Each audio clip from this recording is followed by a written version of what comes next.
Guys हम हमारे daily life में ऐसे ही सेंटेंसेस का बहुत यूज़ करते हैं जहाँ पर हम कहते हैं कि बात यह है कि हमें उनकी मदद करना चाहिए।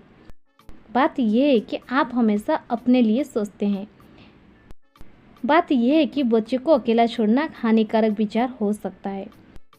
सो गाइज इस प्रकार की सेंटेंसेस को हम हिंदी में तो बड़ी आसानी से बोल लेते हैं, बट इसे इंग्लिश में कैसे कहेंगे, इसके लिए कौन से स्ट्रक्चर की यूज़ करेंगे, आज के इस वीडियो में हम सीखने वाले हैं।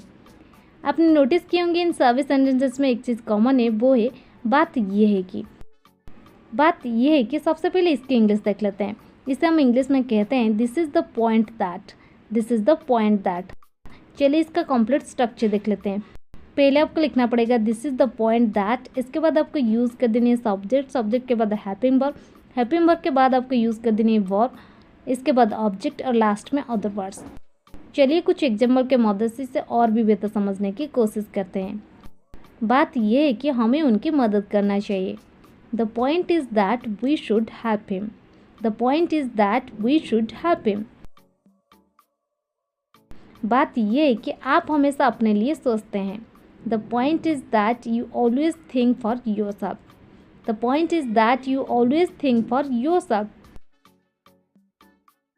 बात यह है कि हमें मिलकर काम करने की ज़रूरत है।